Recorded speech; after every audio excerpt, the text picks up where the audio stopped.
তো গল্পের শুরুটা হয় বৃষ্টির দিনে। আমাদের মেইন ফিমেল লিড সুজি একটা দোকান থেকে জিনিস কিনে বাইরে আসে। ঠিক তখনই স্লো মোশনে এন্ট্রি নেয় এই ড্রামার হিরো লু। লু দেখতে যেমন হ্যান্ডসাম, স্বভাবটা তার ঠিক ততটাই গম্ভীর। সে বৃষ্টিতে ভিজে ভিজে হেঁটে আসছিল। সুজি তাকে দেখে মনে মনে বলে, সবাই বৃষ্টি দেখলে দৌড়ায়, আর এই ছেলেটাকে দেখো কি আরামে হেঁটে আসছে। তখন লু সুজির দিকে এক নজর তাকিয়ে চুপচাপ দোকানে ঢুকে পড়ে এবং বেরিয়ে এসে সুজিকে আরেকবার দেখে চলে যায়। প্রথম দেখাতেই সুজি লুয়ের উপরে ক্রাশ খায়। সুজিও লুয়ের প্রেমে হাবুডুবু খাওয়া শুরু করে দেয়। পরের দিন সকালে সুজির স্কুলে প্রথম দিন ছিল, তাই সুজি তার বেস্ট ফ্রেন্ড জিয়াং এর সাথে স্কুলের দিকে রওনা দেয়।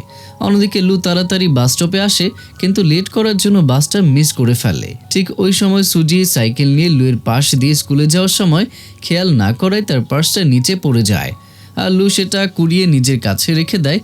সুজি আর জিয়াং স্কুলে পৌঁছালেও লেট করার কারণে গেটে কিছু সিনিয়রের সামনে পড়ে যায় এবং সিনিয়ররা তাদের নাম খাতায় লিখে নেয়।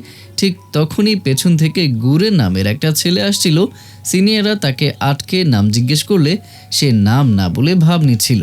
তখন সিনিয়ররা তার হাতের বই কেড়ে নেয় এবং সেখানে লু নাম লেখা দেখে খাতায় লুয়ের নামটাই লিখে ফেলে। আসলে গুরেন লুয়ের বই ধার নিয়েছিল। লুয়ের নাম শুনেই জিয়াং সুজিকে বলে, আরে এই ছেলেটা তো আমাদের স্কুলের টপার লু, যার কথা তোমাকে বলেছিলাম। বাস সুজি আর জিয়াং এর মাথায় এটা ঢুকে যায় যে এই গুরেন নামের ছেলেটা আসলে লু। এরপর ক্লাসে লেট করার জন্য টিচার সুজি আর জিয়াংকে সবার সামনে ইন্ট্রোডাকশন দিতে বলে। অন্যদিকে লু ক্লাসে এলে গুরেন তার বই ফেরত দেয় এবং বলে, তুমি এতক্ষণ কোথায় ছিলে? তখন লু বলে, গেটে কে যেন আমার আসার আগেই আমার নাম দিয়ে রেখেছে, তাই আমাকে মেইন গেটে দাঁড় করিয়ে রাখা হয়েছিল। এই কথা শুনে গুরেন বুঝতে পারে যে তার ভুলের জন্যই লু পানিশমেন্ট পেয়েছে, কিন্তু সে লুকে সত্যিটা বলে না।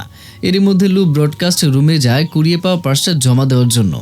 এদিকে সুজি ক্লাসে এসে ফি দিতে গিয়ে দেখে তার পার্সটা উধাও। তখন এই ব্রডকাস্ট থেকে ঘোষণা করা হয় কারোর একটা পার্স পাওয়া গিয়েছে। সুজি পার্সটা ফেরত আনতে গেলে জানতে পারে পার্সটা লু আর গুরেন নামের দুজন ছেলে জমা দিয়ে গেছে।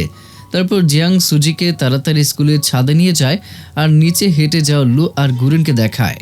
সুজি তখন লুকে দেখে চিনতে পেরে যায় যে এটা তো সেই শপের ছেলেটা, কিন্তু নামের কনফিউশনের কারণে সুজি লুকে গুরেন ভাবে। এরপর টিচার ক্লাসে এসে ট্রেনিংয়ের কথা অ্যানাউন্স করে। লু, গুরেন, সুজি আর জিয়াংকে মিলিটারি ট্রেনিংয়ের গার্ডের কাজ দেওয়া হয়, কারণ তারা স্কুলে লেট করে এসেছিল। লু তখন বুঝতে পারে গুরেনের জন্যই তার নাম নোটিশ বোর্ডে এসেছিল। পরের দিন সুজি মনে মনে প্ল্যান করে যে এই ট্রেনিংয়ের বাহানায় সে গুরেনের সাথে ফ্রেন্ডশিপ করবে। ট্রেনিংয়ের বাসে ওঠার সময় সিট কম থাকায় কিছু স্টুডেন্টকে অন্য ক্লাসের বাসে যেতে বলা হয়। জিয়াং যেতে চাইছিল না, কিন্তু সুজি এই সুযোগ হাতছাড়া করতে চাইছিল না, কারণ সে তার ক্রাশের সাথে যেতে চায়। বাসে উঠে সুজি যখন উপরে ব্যাগ রাখতে পারছিল না, তখন লু এসে তাকে হেল্প করে। সুজি লজ্জা পেয়ে জিয়াংকে গিয়ে বলে, দেখেছো গুরেন আমাকে কতটা হেল্প করলো। তো ক্যাম্পে পৌঁছানোর পর এক কড়া কমান্ডো এসে সবার স্ন্যাক্স চেক করতে শুরু করে আর বলে, এটা কোনো পিকনিক না, তাই যার কাছে যা খাবার আছে সব বাস্কেটে জমা দাও। সুজি লুয়ের সামনে ভালো সাজার জন্য নিজের স্ন্যাক্স জমা দিয়ে দেয় আর বলে, স্যার ঠিক আছে, আপনি ঠিকই বলেছেন, বেশি স্ন্যাক্স স্বাস্থ্যের জন্য ক্ষতিকর। কিন্তু জিয়াং তার টি শার্টের নিচে কিছু স্ন্যাক্স লুকিয়ে রাখে আর কমান্ডো সেটা ধরে ফেলে এবং পানিশমেন্ট হিসেবে জিয়াংকে 50 বার ব্যাঙ্গলাভ দিতে বলে। এটা দেখে গুরেন হাসলে কমান্ডো ওকেও পানিশমেন্ট দিয়ে দেয়। গুরেন জিয়াংকে বলে, আমি তোমার জন্য ওয়েট করব, কিন্তু কমান্ডো যখন বলে সবার শেষে যে শেষ করবে তাকে পুরো মাঠ পরিষ্কার করতে হবে, এই কথা শুনে গুরেন মাঠ পরিষ্কার করার ভয়ে জিয়াংকে ফেলে একাই লাফিয়ে আগে চলে যায়। তখন জিয়াং রেগে গিয়ে বলে, আজকের পর আমি তোকে আর কখনোই ট্রাস্ট করব না। ব্যাংলাফ দিতে দিতে জিয়াংয়ের অবস্থা খারাপ হয়ে যাওয়ায় সুজি মেডিকেল রুমে যায় ওষুধ আনার জন্য। মেডিকেল রুমে কেউ না থাকায় সুজি এসি অন করে সেখানে আরাম করে শুয়ে পড়ে। ঠিক তখনই সেখানে লু আসে। সুজি লুকে ডক্টর ভেবে বলে, ডক্টর আমার ভীষণ মাথা ব্যথা করছে। লু বলে, মাথা ব্যথা হলে এসি রুমে থাকা ঠিক না, আমি বন্ধ করে দিচ্ছি। এমন সময় আসল ডাক্তার রুমে চলে আসে আর লুয়ের নাম খাতায় রেজিস্টার করতে বলে। লু যাওয়ার সময় ডাক্তারকে বলে যে সুজি একটু অসুস্থ। এই কথা শুনে সুজি তো ডাক্তারের সামনে ধরা খেয়ে পুরো হাঁ হয়ে যায় রাতের বেলা লেডি ইন্সপেক্টর মেয়েদের রুম চেক করতে আসে কোনো মোবাইল বা নিষিদ্ধ জিনিস আছে কিনা চেক করার জন্য। সুজি লুকিয়ে একটা ফোন এনেছিল, আর ঠিক ওই সময় ফোনটা ভাইব্রেট করে ওঠে। ইন্সপেক্টর সুজির দিকে এগুতেই জিয়াং সুজিকে বাঁচানোর জন্য নিজের বিছানার নিচে লুকিয়ে রাখা চকলেটগুলো ইন্সপেক্টরকে দেখিয়ে দেয় আর বলে, ম্যাম, চকলেট খাওয়া স্বাস্থ্যের জন্য খারাপ, তাই এগুলো দিয়ে দিচ্ছি। এই সুযোগে সুজি ফোন নিয়ে বাইরে কেটে পড়ে। এদিকে গুরেনও একটা গেম বা ফোন লুকিয়ে এনেছিল এবং কমান্ডোকে দেখে সে ভয়ে দৌড়াতে থাকে। দৌড়ানোর সময় সামনে লুকে দেখে সে গেমটা লুয়ের হাতে ধরিয়ে দেয় আর লুয়ের হাতের ওষুধের প্যাকেটটা নিয়ে নেয়। তখন কমান্ডো এসে গুরেনের হাতে ওষুধ দেখে তাকে ছেড়ে দেয়, আর এদিকে লু ওইটা নিয়ে সিঁড়ি নিচে লুকাতে গেলে দেখে সেখানে সুজি বসে ফোনে কথা বলছে। লু সুজির পাশে গিয়ে বসে এবং কমান্ডোকে আসতে দেখে সুজিকে চুপ থাকতে বলে। কমান্ডো চলে গেলে দুজনেই খুব কাছাকাছি থাকায় সুজি এক দৃষ্টিকে লুকে তাকিয়ে দেখতে থাকে। এটা দেখে লু লজ্জা পেয়ে সরে যায়। সুজি তখন লুকে বলে, কাল আমার পার্সটা ফেরত দেওয়ার জন্য থ্যাংক ইউ। সুজি আবারও লুকে গুরেন বলে ডাকলে লু অবাক হয়ে জিজ্ঞেস করে, তুমি আমাকে কি বলে ডাকলে? সুজি বলে, কেন গুরেন? আচ্ছা, তুমি কি লুকে চেনো? আমার মনে হয় সে ভীষণ খারাপ একটা ছেলে। লু নিজের নামে এমন বদনাম শুনেও চুপ করে থাকে। সুজি তখন লুকে বলে, ফোনটা আমাকে দাও, মেয়েদের রুমে চেকিং কম হয়। এই কথা শুনে লু সুজিকে ফোনটা দিয়ে থ্যাংক ইউ বলে সেখান থেকে চলে যায়। পরের দিন টিচার সবাইকে গান গাইতে বললে কেউ রাজি হচ্ছিল না। সুজি লুকে আসতে দেখে জিয়াংকে বলে তার নাম বলতে। জিয়াং জোরে জোরে সুজির নাম বললে সুজি দাঁড়িয়ে বলে, আমি গান গাইতে লজ্জা পাই, তবে এই গানটা আমি গুরুনের জন্য ডেডিকেট করছি। সবাই গুরেনকে সুজির সাথে গাইতে বললে আসল গুরেন হাসি মুখে দাঁড়িয়ে পড়ে। আর গুরেনকে দেখে সুজি আর জিয়াং এর চোখ চড়ক গাছ। তারা ভাবে যে কিরে, এর নাম গুরেন, তাহলে লুকে। ঠিক তখনই ধুমধাম বৃষ্টি শুরু হয় আর সবার গান গাওয়া ক্যান্সেল হয়ে যায়। বৃষ্টির মাঝে গুরেন জিয়াংকে বলে, তুমি আমাকে পছন্দ করো তাই না? ঠিক আছে, কোনো ব্যাপার না, আমি তোমাকে একটা চান্স দিতেই পারি। এই কথা শুনে জিয়াং রেগে গিয়ে গুরেনকে ধাক্কা দিয়ে বৃষ্টির মধ্যে ফেলে দেয়। এদিকে সুজি বৃষ্টির মাঝে আসল লুয়ের সাথে ধাক্কা খায় আর তারা একে অপরের দিকে তাকিয়ে থাকে। সুজি এবার জানতে পারে যে তার ক্রাশই হচ্ছে আসল লু। তখন থেকে সুজি খুবই আফসোস করতে থাকে, কারণ সে লুয়ের সামনেই লুয়ের নামে উল্টাপাল্টা কথা বলেছিল। এসব ভেবে সুজি অনেক কান্না করে। তখন জিয়াং সুজিকে বলে, কান্না করো না, লু অনেক ভালো ছেলে, তুমি তাকে সরি বললে সে তোমাকে অবশ্যই মাফ করে দেবে। কিন্তু সুজি রাজি হয় না। তখন জিয়াং বলে, আচ্ছা, আজ রাতে গার্ড দেওয়ার সময় লুয়ের সাথে দেখা করে আমি তাকে সরি বলে সব কিছু ঠিক করে নেব। এরপর রাতে তারা দুজন পাহারা দিয়েছিল।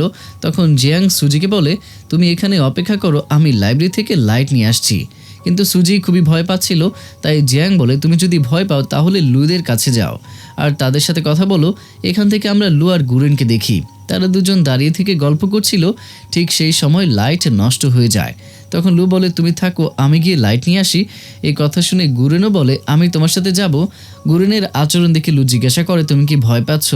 তখন গুরেন বলে, আমি না, আমি তো একদমই ভয় পাই না। এই কথা শুনে লু বলে, তাহলে ভয় না পেলে তুমি গিয়ে লাইট নিয়ে আসো, আমি এখানে থাকছি। তাই নিজেকে সাহসী প্রমাণ করার জন্য গুরেন নিজে লাইট আনতে যায় আর লু বাইরে তার জন্য বসে থাকে। ঠিক সেই সময় সেখানে সুজি আসে আর এখানে বলতে থাকে, লু, আই এম রিয়েলি সরি, সেদিন অন্ধকারে আমি আসলে বুঝতে পারিনি, তাই না বুঝেই তোমার সামনে তোমারই নামে উল্টাপাল্টা কথা বলে ফেলেছিলাম, প্লিজ রাগ করো না। লু এখানে বরাবরের মতোই গম্ভীর মুখে সুজির দিকে এক নজর তাকায়। লু কথা বলে না দেখে সুজিও চুপ হয়ে যায়। ওইদিকে গুরেন লাইট নিতে এসে রুমের ভেতরে আটকে যায়। এটা দেখে বেচারা তো অনেক ভয় পেয়ে যায়। তখনই জিয়াং গুরেনের চিৎকার শুনে সেখানে আসে। ওইদিকে সুজি লুকে বলে, অনেকক্ষণ হলো জিয়াং লাইট আনতে গেছে, কিন্তু এখনও আসলো না। এতক্ষণ তো লাগার কথা না, তুমি থাকো, আমি গিয়ে দেখে আসি। এই কথা বলে সুজি যেতে থাকে। ওইদিকে জিয়াং গুরেনকে দেখেও না দেখার ভান করে সেখান থেকে চলে যেতে শুরু করে। তখন গুরেন তাকে ডেকে বলে, তুমি যদি আমাকে এখান থেকে বের না করো তাহলে কাল আমি সবাইকেই বলে দেব যে তুমি আমায় এই রুমে আটকে রেখে চলে গেছো। এই কথা শুনে জিয়াং বাধ্য হয়ে গুরেনের কাছে আসে আর বলে, আচ্ছা বলো, আমায় কি করতে হবে? তখন গুরেন বলে, তুমি এখানেই আমার সাথে থেকে যাও, যাতে কেউ আসলে তোমাকে দেখে আমাকে আর তোমাকে এখান থেকে বের করে নিয়ে যেতে পারে। কিন্তু জিয়াং এখানে বসে থেকে সময় নষ্ট করতে চাচ্ছিল না, তাই সে নিজেই দরজা খোলার চেষ্টা করে। জিয়াং যখনই দৌড়ে দরজা খুলে সাথে সাথে সে গুরেনের উপরে পড়ে যায় আর এতে দুজনেই অনেক নার্ভাস হয়ে যায় আর তাড়াতাড়ি উঠে পড়ে। এরপর তারা দুজন একসাথে বাইরে আসে। এদিকে সুজি অন্ধকারের ভেতরই জিয়াংকে খুঁজে বেড়াচ্ছিল। তখন সে মনে করে তার পেছনে কেউ আসছে। এতে সে ভয় পেয়ে সেখানেই বসে পড়ে আর কান্না করতে শুরু করে। তখনই লু সেখানে এসে সুজিকে এভাবে নিচে বসে কান্না করতে দেখে বলে, সুজি, আমি তোমার পেছনে আছি, ভয় পেও না। তখন সেই সময় জিয়াং আর গুরেনও চলে আসে। তারপর তারা চারজন একসাথে দাঁড়িয়ে থেকে পাহারা দেয়। কিছুক্ষণ পর সেখানে ফ্যাং খাবার নিয়ে আসে আর সবাই একসাথে খাবার খায় আর আড্ডা দেয়। তখনই তারা কারোর আসার শব্দ শুনতে পায় আর সবাই পালাতে শুরু করে। পরে সিনে দেখি একটা ছেলে বসে থেকে গিটার বাজাচ্ছে। তখন ফ্যাং গুরেনকে জিজ্ঞাসা করে ছেলেটাকে। গুরেন বলে ছেলেটার নাম সেন, গ্রেড 12-এর স্টুডেন্ট। সে ড্রামাস্টিক সোসাইটির লিডার আর খুব ভালো গিটার আর পিয়ানো বাজায়। তখন ফ্যাং আবারও বলে ওই মেয়ে দুইটা কেমন চেনা চেনা লাগছে। তখন দেখি তারা আর কেউই নয় বরং সুজি আর জিয়াং। সুজি জিয়াংকে বলে চলো এখান থেকে আমরা চলে যাই, কিন্তু জিয়াং যেতে চায় না কারণ তার গিটার বাজানো দেখতে ভালো লাগছিল। এখান থেকে পরের দিন আমরা সুজিকে বিরক্ত হয়ে ক্লাসরুমে বসে থাকতে দেখতে পাই, কারণ আজ তাদের প্রথম ক্লাসের ম্যাথ করাবে। তখন জিয়াং বলে ম্যাথের টিচারকে আমরা একবার মিলিটারি ক্যাম্পে দেখেছিলাম। তখন সুজি বলে আরে আমার সমস্যা তো টিচারকে নিয়ে না, বরং আমার সমস্যা তো ম্যাথ নিয়ে। ম্যাথের বই খুলে আমার মাথা ঘুরতে থাকে। তো কিছুক্ষণ পরে টিচার ক্লাসে চলে আসে আর তার পরিচয় দেয়, আর এটাও বলে যে তোমরা আমাকে মিলিটারি ক্যাম্পে দেখেছিলে। অন্যদিকে লু আর গুরেনের ইংলিশ টিচার ক্লাসে এসে সবাইকে বলে যে তোমাদের ইংলিশ টেস্ট নেওয়া হবে কারণ তোমরা ইংরেজিতে দুর্বল। এই কথা শুনে গুরেন মন খারাপ করে। এরপর টিফিনে সুজিরা বসে থেকে গল্প করছিল। তখন একটা মেয়ে এসে বলে আমাদের স্কুল ক্লাব এক্সামের আগ পর্যন্ত বন্ধ থাকবে। এই কথা শুনে সবাই একটু কষ্ট পায়। তখনও সুজি বসে থেকে লুর ছবি দেখছিল। তখন জিয়াং বলে লুর ছবি দেখা ছাড়া তোমার কি আর কোনো কাজ নেই? তখন সুজি বলে ছবি দেখবো না তো কি করব, তার কাছে তো আর যেতে পারবো না। এই কথা শুনে জিয়াং বলে চলো গুরেনের সাথে কথা বলে জেনে নেই যে লু কেমন মেয়ে পছন্দ করে। এই কথা শুনে সুজি বলে গুরেন বলবে নাকি। এখান থেকে পরের দৃশ্যে দেখি জিয়াং আর গুরেন বসে আছে।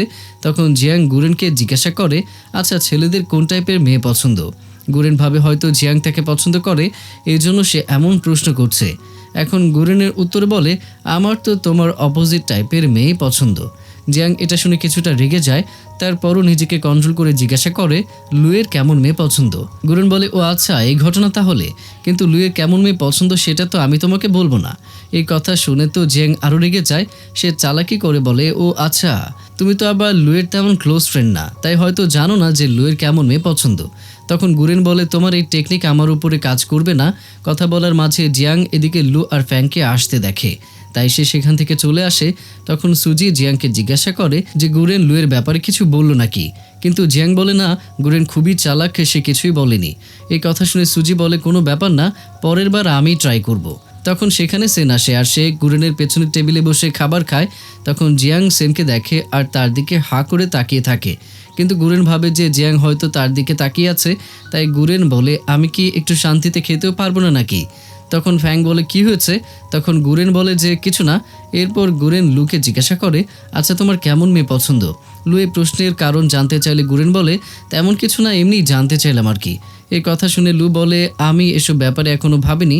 তখন ফ্যাং বলে এমন মেয়ে যার সাথে তোমার সময় কাটাতে ভালো লাগে। লু তখন তার কুকুরের কথা চিন্তা করে বলে এমন কেউ যার সিল্কি চুল থাকবে, সে সবসময় আমার কথা শুনবে, যে দৌড়াতে ভালোবাসবে, মজার মজার খাবার খেতে চাইবে, সবসময় আমার সাথে থাকবে, স্মার্ট হতে হবে, আমি কোথাও ঘুরতে গেলে আমার সাথে যাওয়ার বায়না করবে, ব্যাস এমন টাইপের মেয়ে আমার পছন্দ। তো রাতে ফোনে জিয়াং সুজিকে এগুলো বলে দেয়। তো এর পরের দিন স্কুলে লুকে আসতে দেখে জিয়াং আর সুজি তার পেছনে পেছনে আসছিল। লুয়ের সামনে স্মার্ট দেখানোর জন্য সুজি জিয়াংকে ফিজিক্সের একটা ইকুয়েশন সলভ করার নাটক করছিল। তারপর যখন লু সেখান থেকে চলে যায় তখন জিয়াং সুজিকে জিজ্ঞাসা করে আচ্ছা এই উত্তরটা মুখস্থ করতে তোমার কতক্ষণ লেগেছিল। তখন সুজি বলে কাল রাত্রে পুরো আধা ঘন্টা লেগেছিল আমার এটা মুখস্থ করতে। তো এই কথা শুনে জিয়াং বলে যদিও আমি ফিজিক্সে কিছুটা দুর্বল, কিন্তু তারপরেও আমি এটা নিশ্চিত যে তুমি উত্তরটা ভুল বলেছ। এরপর যখন জিয়াং তাকে সঠিক উত্তরটা বলে সুজি তখন লজ্জায় সেখান থেকে দ্রুত চলে যায়। স্কুল ছুটির পর সুজি লুয়ের সাথে দেখা করে আর বলে আমি দৌড়াতে খুবই ভালোবাসি, আজকে তো আমি দৌড়েই বাসায় যাব। লু তখন বলে চলে যাও, আমি বাসে করে যাব। ঠিক তখনই সেখানে বাসে চলে আসে আর লু দেরি না করে বাসে উঠে পড়ে। এটা দেখে সুজিও তার পিছু পিছু বাসে উঠতে গেলে লু তাকে বলে তুমি না বললে তুমি দৌড়ে বাসায় যাবে। তখন সুজি বলে প্রতিদিন তো দৌড়েই যায়, তাই ভাবলাম আজ বাসে করে যাই। এটা বলে সুজি লুয়ের পাশে সিটে গিয়ে বসে পড়ে। সুজি এখানে প্রচণ্ড বকবক করছিল। লু তখন বিরক্ত হয়ে সুজিকে চুপ থাকতে বলে, কিন্তু সুজি কিছুক্ষণ পর্যন্ত চুপ থাকলেও একটু পর আবার বকবক করতে শুরু করে আর বলে তুমি তো আমার নাম ছাড়া আর কিছুই জানো না, দেখো আমার চোখগুলো বড় আর গোল, আমার চুল অনেক শাইনি, আমি খাবার খাওয়ার পাশাপাশি দৌড়াতে পছন্দ করি। সুজির এসব কথা শুনে লু বুঝতে পারে যে সুজি যে কথাগুলো বলছে সেগুলো সে স্কুলে গুরেনকে বলেছিল। লু তখন তার মোবাইল বের করে একটা ছবি দেখতে থাকে। সুজি তখন জিজ্ঞাসা করে, তুমি কি দেখছো? লু বলে, আমি আমার গার্লফ্রেন্ডের ছবি দেখছি। এটা বলে সে তার কুকুরের ছবি সুজিকে দেখায়। কুকুরের ছবি দেখে সুজি বলে, তুমি কি তাহলে স্কুলে তোমার কুকুরের কথাই বলছিলে? লু সাথে সাথে হ্যাঁ বলে। এই কথা শুনে সুজি সেখানে লজ্জায় কাঁদতে শুরু করে। আর বাসায় এসে সুজি জিয়াংকে কল করে সব কিছু খুলে বলে যে লু সেদিন তার কুকুরের কথা বলছিল। পরের দিন টিচার ক্লাসে এসে বলে যে কিছু ক্লাব এখনও খোলা আছে, তাই এই কথা শুনে সবাই অনেক খুশি হয়ে যায়। জিয়াং সুজিকে জানায় যে ড্রামা ক্লাবে জয়েন করবে, কারণ সেনও সেই ক্লাবে আছে। কিন্তু সুজি চাচ্ছিল লুয়ের ক্লাবে জয়েন হতে, কিন্তু লু কোন ক্লাবে জয়েন হবে তা তো তারা জানে না। তাই তারা গুরেনের সাথে দেখা করে। গুরেন বলে, আমি যে ক্লাবে জয়েন হব লু সেই একই ক্লাবে জয়েন হবে। সুজি ক্লাবের নাম জিজ্ঞাসা করলে গুরেন জানায় তারা তো বাস্কেটবল ক্লাবে জয়েন হবে, কিন্তু সুজি তো মেয়ে, তাই বাস্কেটবল ক্লাবে জয়েন হবে না। তাই সুজি তাদেরকে টি মিল্ক অফার করে। লুকে ড্রামা ক্লাবে জয়েন করানোর জন্য ফ্যাং সুজির কথায় রাজি হলেও গুরেন রাজি হয় না। তখন সুজি বলে, গুরেন তুমি যদি রাজি হও তাহলে আমরা তোমাকে ক্লাসের সব থেকে সুন্দর মেয়ের নাম্বার এনে দেব। এই কথা শোনার সাথে সাথে গুরেন রাজি হয়ে যায়। পরের দৃশ্যে দেখি আজকেও ক্লাস শেষে সুজি আর লু বাসায় একসাথে যাচ্ছিল। বাসে উঠে লুয়ের কার্ডে ব্যালেন্স না থাকায় সুজি সেটা পে করে দেয়। এরপর তারা বাসে উঠে পড়ে। তখন সুজি খেয়াল করে যে বাসে একটা লোক একটা মেয়েকে বিরক্ত করছে। এটা দেখে সুজি তখন লোকটাকে বলে, আপনি মেয়েটাকে বিরক্ত কেন করছেন? লোকটা বলে, আমি যে মেয়েটাকে বিরক্ত করছি আর তো কেউ কিছু বলছে না, তাহলে তোমার সমস্যাটা কি? তখন লু সুজির পাশে দাঁড়ায় আর বলে, আমিও দেখেছি আপনি মেয়েটাকে বিরক্ত করছেন। সুজি আর লুয়ের কথা শুনে লোকটা তখন বাস থেকে নেমে যায়। তখন সেই মেয়েটা এসে সুজিকে ধন্যবাদ জানায়। তখন লু সুজিকে জিজ্ঞাসা করে, তোমার কি ভয় হয়নি? সুজি বলে, ভয় লেগেছিল, কিন্তু তুমি তো আমার সাথে আছো। তো বাস থেকে নেমে সুজি লুয়ের পেছনে হাঁটছিল। এটা দেখে লু বলে, তুমি কি আমার পিছু নিচ্ছ নাকি? সুজি বলে, কই না তো, আসলে আমার বাসা এদিকে। এটা বলে সুজি লুকে বিদায় জানিয়ে চলে যায়। পরের দিন ক্লাসে একটা মেয়ে এসে লুকে বলে, তুমি কি ড্রামা ক্লাবে জয়েন হয়েছো নাকি? কিন্তু পেপারে তো গুরেনের সাইন দেখলাম। এটা শুনে লু তখন রাগি চোখে গুরেনের দিকে তাকায়। লুকে রেগে যেতে দেখে গুরেন বলে, আরে বাস্কেটবল থেকে ড্রামা ক্লাবটা বেশি ভালো হবে। তখন ফ্যাংও তার সাথে সুর মেলায়। এরপর গুরেন বলে, আচ্ছা জিয়াং আমাকে বোকা বানানো না তো? কারণ জিয়াং যে নাম্বারটা দিয়েছে যদি ওটা রিয়েল না হয়। তখন ফ্যাং বলে, ও কেন তোমাকে বোকা বানাতে যাবে? এই কথা শুনে গুরেন বলে, কারণ তো অবশ্যই আছে, আর আমার মনে হয় জিয়াং আমাকে পছন্দ করে, তাহলে ও কেন অন্য মেয়ের নাম্বার আমাকে দিতে যাবে? এদিকে জিয়াং ভাবছিল ড্রামা ক্লাবে সেনকে দেখবে, কিন্তু সেনকে না দেখতে পেয়ে জিয়াংয়ের মন খারাপ হয়ে যায়। কিন্তু একটু পরে লু, গুরেন, ফ্যাং, সেন সেখানে চলে আসে। এটা দেখে দুই বান্ধবী খুশি হয়ে যায়, কিন্তু গুরেন ভাবে জিয়াং হয়তো তাকে দেখে খুশি হয়ে গেছে। কিন্তু তখনই একটা মেয়ে এসে লুয়ের পাশে বসে, আর এটা দেখে সুজির মন খারাপ হয়ে যায়। এর কিছুদিন পর লু সুজির স্কুলের ইংলিশ পরীক্ষার রেজাল্ট দেওয়া হয়। এখানে সুজি ইংরেজিতে সবচেয়ে ভালো নাম্বার পেয়েছে, কিন্তু লুয়ের রেজাল্ট তেমন ভালো হয়নি। এটা দেখে সুজি লুকে বলে, তুমি চাইলে আমি তোমাকে ইংরেজি শেখাতে পারি। লু প্রথমে রাজি হতে চায় না, কিন্তু সুজি বলে, আমি ফিজিক্স আর ম্যাথ পারি না, তাই তুমি আমাকে ফিজিক্স আর ম্যাথ শিখিয়ে দিও। তখন লু সুজির প্রস্তাবে রাজি হয়ে যায়, আর সাথে ফোন নাম্বারটাও দেয়। লুয়ের ফোন নাম্বার পেয়ে সুজি তো অনেক খুশি হয়ে যায়। এরপর থেকে তারা দুজন দুজনকে পড়াতে শুরু করে, আর তাদের মাঝে ভালো বন্ধুত্বও হয়ে যায়। এরই মাঝে লুয়ের মা একদিন একজন টিচারকে লুয়ের টিউটর হিসেবে বাসায় আনে। লু তাকে দেখে ক্লিয়ারভাবে জানিয়ে দেয় যে আমার অলরেডি একজন টিউটর আছে, আর সে আমাকে অনেক ভালোভাবেই পড়াচ্ছে। রাতে সুজি আর লু হাঁটতে বের হয়। এই প্রথমবার তারা একসাথে অনেকটা সুন্দর সময় কাটায়। বাসায় এসে সুজি প্রথমবারের মতো লুকে মেসেজ দেয়। সুজি ভাবে লু হয়তো ঘুমিয়ে পড়েছে, কিন্তু লু রিপ্লাই দেওয়া মাত্রই সুজি তো লজ্জায় একদমই শেষ হয়ে যায়। এখান থেকে সিন কাট করে পরে সিনের দৃশ্য দেখানো হয়। একদিন পিটি ক্লাসে কিছু ছেলে যখন জিয়াং আর সুজিকে জ্বালাচ্ছিল, তখন সেখানে গুরেন আসে আর তাদেরকে বাঁচায়। গুরেনের এই ব্যবহার জিয়াংয়ের অনেক ভালো লাগে। তার কিছুক্ষণ পর জিয়াং সেনের দিকে তাকিয়েছিল, আর আমাদের বেচারা গুরেন আবারও ভেবে নেয় জিয়াং হয়তো তাকেই দেখছে। এটা দেখে তো সে খুবই খুশি হয়, কারণ সেও জিয়াংকে পছন্দ করতে শুরু করেছে। সেই সময় জিয়াং যখন সেনের নাম ধরে ডাকে, তখন গুরেন বুঝতে পারে জিয়াং ওকে নয় বরং সেনকে দেখছিল। এটা জেনে তো বেচারার মনটাই ভেঙে যায়। এসব দেখে ফ্যাং গুরেনকে নিয়ে অনেক হাসাহাসি করে। এটা দেখে গুরেন রেগে যায় আর জিয়াংয়ের উপরে চিল্লাতে শুরু করে। গুরেন জিয়াংকে বলে, তুমি সেনকে পছন্দ করো? তাহলে আমার দিকে তাকিয়ে হাসো কেন? এই কথা শুনে জিয়াং বলে, বোকা নাকি? তোমার দিকে কে তাকাতো? আমি তো সেনকে দেখতাম। এসব শুনে ফ্যাং আরও হাসে। স্কুল শেষে ওরা যখন বাড়ি যাচ্ছিল, লু তখন দেখে বৃষ্টি হচ্ছে। এই জন্য সে সুজিকে নেওয়ার জন্য আবার স্কুলে আসে আর দেখে সুজি একাই বসে আছে। লুকে দেখে সুজি বলে, আমার জন্য কি আবারও ফিরে এসেছো? তখন লু বাহানা বানিয়ে বলে, আমার নোটটা স্কুলে ভুলে রেখে চলে গিয়েছিলাম, সেটাই নিতে এসেছি। লুকে দেখে মনে হয় সেও এখন সুজিকে পছন্দ করতে শুরু করেছে, কিন্তু সে মুখে এটা স্বীকার করতে চাচ্ছে না। তো এই খুশিতে সুজি পরের দিন জিয়াংকে ট্রিট দেয়। সব থেকে ফেরার পর সুজি লুয়ের ক্লাসে যায় লুকে একটা নোট দিতে, কিন্তু ক্লাসে কেউ না থাকায় সুজি লুয়ের টেবিলে নোটটা রেখে চলে আসছিল। তখন তার সাথে জ্যাংয়ের দেখা হয়। জ্যাং সুজিকে ক্লাসে আসার কারণ জানতে চাইলে সুজি বলে, আমি একটা দরকার এসেছি। এরপর জ্যাং ক্লাসে এসে দেখে ক্লাসের ফান্ডের টাকাটা এখানে নেই, তাই সে তাড়াতাড়ি করে অফিস রুমে আসে আর এই কথা ম্যাডামকে জানায়। সাথে এটাও জানায় যে আমি সুজিকে আমাদের ক্লাস থেকে বের হতে দেখেছি। যেহেতু সুজি তাদের ক্লাসের না, তাই সুজিকে ডাকা হয়। এরপর টিচাররা সুজিকে প্রশ্ন করে, তুমি ওই ক্লাসে কেন গিয়েছিলে? তখন সেখানে এন্ট্রি হয় সুজির ক্রাশ মানে লুয়ের। লু এসে টিচারকে বলে যে আসলে আমি ইংরেজিতে দুর্বল, তাই আমি সুজির কাছ থেকে ইংরেজি শিখছি, আর সেই জন্য সুজি একটা নোট দিতে আমার ক্লাসে গিয়েছিল। এই কথা শুনে সুজিকে আর কেউ কিছু বলে না। ক্লাসের শেষে সুজি জিয়াংকে জিজ্ঞাসা করে, একসাথে ফিরবে নাকি? তখন জিয়াং বলে, আমার একটু কাজ আছে। ক্লাসে শেষ হওয়ার পর সুজি লুদের ক্লাসের ময়লা যেখানে ফেলা হয় সেখানে এসে চেক করতে থাকে যে কোনোভাবে টাকাটা হারিয়ে এখানে ময়লার সাথে চলে এসেছে নাকি। হঠাৎ সে জিয়াংদের কণ্ঠ শুনতে পায় আর তাকে দেখে জিয়াং, লু, গুরেন, ফ্যাং এরা সবাই এসে টাকাটা খুঁজছিল যাতে তারা প্রমাণ করতে পারে যে সুজি নির্দোষ। এটা দেখে সুজি তো একদম ইমোশনাল হয়ে কেঁদেই ফেলে। পরের দিন স্কুলে এসে সবাই জ্যাংকে টাকার ব্যাপারে জেরা করতে থাকে। তখন বাধ্য হয়ে আবার জ্যাং তার টেবিলে টাকাটা খুঁজতে থাকে। তখন সে তারই একটা বইয়ের ভেতরে সেই ফান্ডের টাকাটা পেয়ে যায়। এটা দেখে জ্যাং তখন লুয়ের কাছে গিয়ে তাকে সরি বলে, কিন্তু লু বলে, সরি আমাকে না, বরং সুজিকে গিয়ে বলো, কারণ তোমার কারণে সুজি পুরো স্কুলে অপমানিত হয়েছে। তারপর স্কুলে সবার সামনে জ্যাং সুজিকে সরি বলে।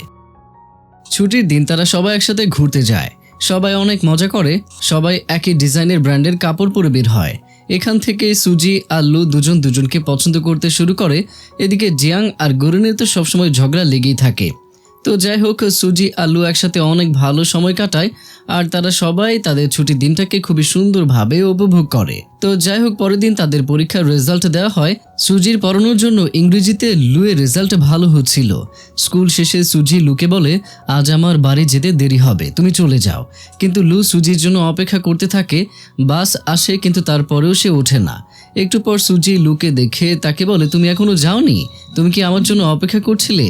এই কথা শুনে লু বলে, আসলে বাস আসেনি, কিন্তু বন্ধুরা আমরা তো জানি বাস এসে চলেও গিয়েছে। তখন সুজি লুকে একটা টেডি উপহার দেয়। সুজি টেডিতে নিজের ভয়েস রেকর্ড করে দিয়েছে। লু বাসায় এসে সেটা প্লে করে।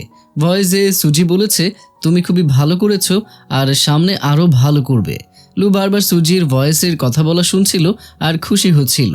পরের দৃশ্যে দেখি একদিন সকালে সুজি ব্রেকফাস্ট করবে বলে নুডলস আনার জন্য শপে যাচ্ছিল। তখন সে লুকে দেখতে পায় যে কিনা কুকুরের সাথে খেলছিল। সুজির নজর সেদিকে চলে যায় আর সে সাইকেল নিয়ে পড়ে যায় আর সুজি ব্যথা পায়। এই জন্য লু তাকে হাসপাতালে নিয়ে আসে। এখানে এসে তাদের গুরেনের বাবার সাথে দেখা হয়। আসলে গুরেনের বাবা একজন ডাক্তার। তারা কথা বলছিল, তখনই সেখানে জিয়াং চলে আসে। তখন লু জিয়াংকে গুরেনের বাবার সাথে পরিচয় করিয়ে দেয়। লু বলে, ইনি হচ্ছে গুরেনের বাবা। এই কথা শুনে জিয়াং মুখ ফসকে হ্যালো আঙ্কেল বলার বদলে হ্যালো বাবা বলে ফেলে। এই কথা বলার সাথে সাথে জিয়াং তো লজ্জায় লাল হয়ে যায়। জিয়াং এর এরকম ব্যবহার দেখে গুরেনের বাবা বলে, এই মেয়ে তো দেখছি একদম আমার ছেলে গুরেনের মতো। এরপর জিয়াং আর গুরেনের বাবা বসে কথা বলছিল। জিয়াং গুরেনের বাবাকে বলে, আঙ্কেল ইদানিং আমার অনেক চুল পড়ছে, আপনার কাছে এটার কোনো সমাধান আছে কিনা? পাশাপাশি জিয়াং বলে, আঙ্কেল প্লিজ এই বিষয়টা সিক্রেট রাখবেন। কিন্তু ঠিক তখনই সেখানে গুরেন আসে আর পাশ থেকে তাদের কথা শুনে ভাবে হয়তো জিয়াং এর সিরিয়াস কোনো রোগ হয়েছে আর সে এই বিষয়টি সিক্রেট রাখতে বলছে। তাই গুরেন জিয়াংকে নিয়ে বাইরে আসে আর তাকে অনেকভাবে সান্ত্বনা দিতে থাকে। সেই মুহূর্তে গুরেনের মুখ বন্ধ করতে তারা সবাই তাড়াতাড়ি সেখান থেকে বের হয়ে চলে আসে। পরের দৃশ্যে দেখে সুজি যেহেতু পায়ে ব্যথা পেয়েছে, তাই পরের দিন লু স্কুলে যাওয়ার সময় সুজিকে তার বাসা থেকে পিক করে ক্লাস পর্যন্ত ছেড়ে দেয়। সবাই তো এটা দেখে একদমই হতবাক হয়ে যায়। এভাবেই তাদের সময়টা খুবই ভালোই যাচ্ছিল। দেখতে দেখতে স্কুলে স্পোর্টস ডে চলে আসে। তখন সুজি এক ছেলেকে হ্যান্ডসাম বলে চেয়ার আপ করছিল, কিন্তু এসব দেখে তো লু খুবই জেলাস হচ্ছিল। এটা সুজি বুঝতে পারে আর লুকে যখন জিজ্ঞাসা করে যে তুমি কি জেলাস হচ্ছ, তখন বলে লু, আমি কেন জেলাস হব?